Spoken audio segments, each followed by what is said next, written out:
Good afternoon, BookTube. It's Tony here from Logs to Read. I thought I'd do a library haul video. I'm unlikely ever to do a book haul video on here because I don't have money to buy books. All my book buying has been mostly done in the past, but for the last year I haven't had the budget to buy lots of books. So what I thought I'd do, I went to the library on Wednesday.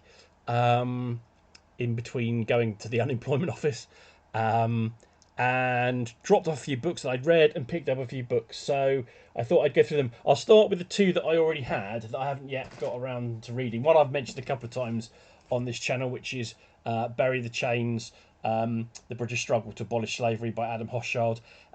I keep being distracted from this book, even though, as you can see, I have highlighted lots of things and have found it a fascinating read so far. I will finish this in the forthcoming week. It's a priority. Then there is The West: A New History of an Old Idea by Nisha McSweeney.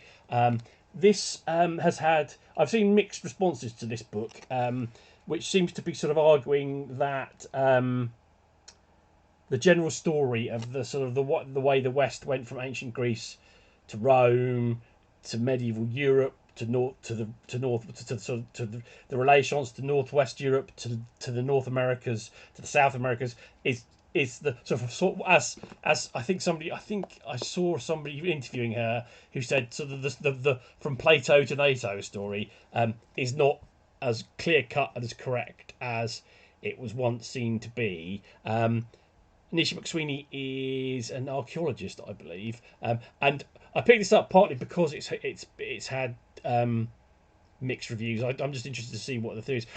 I have become aware over time that, for example, a lot of things went from ancient Greece to the Arabic world and then back into the Western world. I didn't know, for example, that ancient Greek was spoken in parts of Sudan until the 14th century. But there's other things in. So I'm looking forward to reading this. I need to make that'll be the next one after Bury the Chains. Then I picked up this is to support the sort of self-taught university course that I'm creating for myself. It's more of a reference book, but I just want to read through it to get some sort of general ideas. That's the Faber Pocket Guide to Greek and Roman Drama by John Burgess. It's basically it goes through. There's a sort of general chapter and then individual plays are discussed, individual playwrights. As I said, this is more of a general sort of reference guide, but it's sort of helped me with my planning. Next up, America. This is Maya Janssenoff's Liberty's Exiles, The Loss of America and the Remaking of the British Empire. And this is sort of about the experience of loyalists who sailed for other parts of the British Empire, and about the sort of rebuilding of the second phase. If you call the American Revolution the end of the first phase, if you call the American Revolution the end of the first phase of the British Empire, which seems sensible, then this is sort of about the seeds of the second phase of the British Empire, the phase where it actually reaches its sort of heights in terms of numbers of people and area, probably somewhere around 1920, after the peace treaty, the Versailles Peace Treaty. Let's not talk about the British Empire. Let's not talk about America in too much detail at this point because it's just depressing. Next. This is Mark Bostischer's Vera Britain and the First World War, the story of Testament of Youth. This is sort of a biography of the book as much as it is a biography. Mark Bostischer co-wrote a biography of Vera Britain, which I haven't yet read, but he also writes a long introduction to the 100th anniversary vintage edition, the one that I reread recently. And this is basically, as it says, it's the story of the. I find, obviously, as you know from following my channel, I find the First World War fascinating. Vera Britton's Testament of Youth is probably one of the most important books, or one of the most famous books to come out of the First World War. I have found another book that I want to read, which I'm going to wave about, which is a Virago modern classic, which is Irene Rathbone's When We Were Young, which tells a similar story. Irene Rathbone was a bad nurse in World War One. This is a novelised version of her experiences, which I'm going to read in Remembrance Reads as a sort of to sort of balance is not the right word, but I can't think of a better word. The Vera Britt book. So I'm really looking forward to reading this. This is probably high up on my list as well. It's actually relatively short as well, and I think will be a reasonably quick read. Now, Adrian Tchaikovsky's Service Model. I'm sort of planning to read the Hugo novel shortlist. I didn't realise this was actually so easily available, and got one from the library on after I ordered one, which I didn't think was going to happen. For some reason, I thought this wasn't out, or was it only just come out, so there'd be a long wait. I have a paperback version as well that was sent to me that so that I feel a bit embarrassed about that, but it's a science fiction book. Adrian Tchaikovsky writes excellent science fiction novels. He seems to write a lot. He seems to write like 2 or 3 novels a year. So his work rate is tremendous. And they're never. I've never read one. I haven't read a lot of them. I've read a chunk of them, but they're never bad. The level of quality to quantity is pretty good. I think he obviously has a work methodology that does the job for him. That means that both quality and quantity remain high. And finally, I should explain my library. When I go to the library, I go intending not to pick up any books, but to have a quick look around. What then happens is, as you can see, I end up picking up loads of books. Usually spur of the moment things, or things that are sort of on rabbit holes that I'm currently sort of down. I'm down a number of rabbit holes at the moment. So this was Julia Briggs's Virginia Woolf: An Inner Life. It's a chunky little object. I have only read one Virginia Woolf book, which is Orlando, which I really liked. I felt that I was probably missing some of the literary references in there. This was published in 2005, and I am fascinated by Virginia Woolf, by the Bloomsbury people, by that period, that sort of period of British Anglo literary history that's the 1900s to the 1960s, maybe. And that's partly, again, I think, the influence of Backlisted, partly the influence of people who I am friends with, who have a similar literary interest, partly because that period is that whole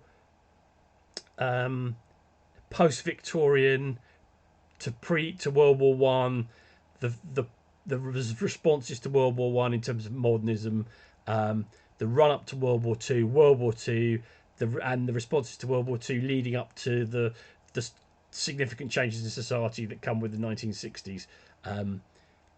Although I think the 1950s are often underappreciated in terms of radicalism and ideas and quality of writing. I think there's a sort of a post-Beatles, pre-Beatles thing in terms of how people see the world culturally, which sometimes I think ignores literature, and it's like the Cliff Richard versus the Beatles, which actually I should say I quite like some of Cliff Richard's early rock and roll stuff. It's not brilliant, but it's not as bad or as anodyne as people think it is. That's a very weird tangent to go on. Anyway, this is the book called Julia Briggs edits the Penguin Virginia Woolf series, and there are some other. I am planning to do an in-depth Virginia Woolf read. I'm not. I've got and to read her the collateral literature around her. I find, as I said, that whole era fascinating. I know a lot of them were snobs. I know a lot of them were posh, to a degree that probably most people aren't these days. But they were interesting people writing interesting things and trying to say interesting things. And every time I read a book about them, that it flags up more books of interest to me. For For example, reading, and let me wave it about. I'm almost finished with this. I should finish this maybe today.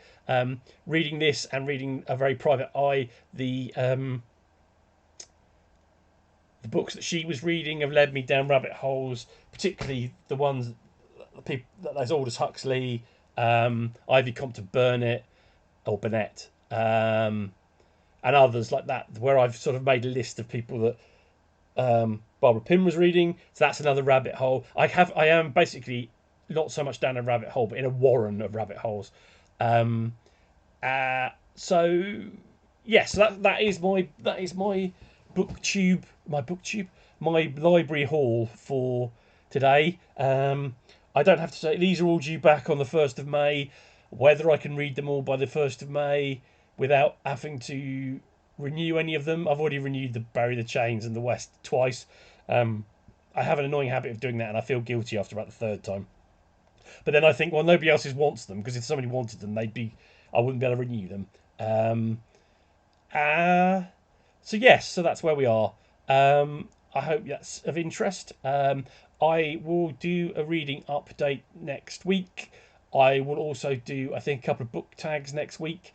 I'm not aiming for Steve Donahue levels of video production, partly because I can't be that spontaneous that often. But I am intending to do some more. I want to get this channel up and running a bit more regularly. Forgive the mess behind me. I've been moving Doctor Who things around, which in my room is more significant than it probably would be in most other people's room. I am wearing my David Tennant t-shirt because obviously Saturday was the release of the first episode of the new season of Doctor Who. I won't go into that in detail. This is not a Doctor Who channel.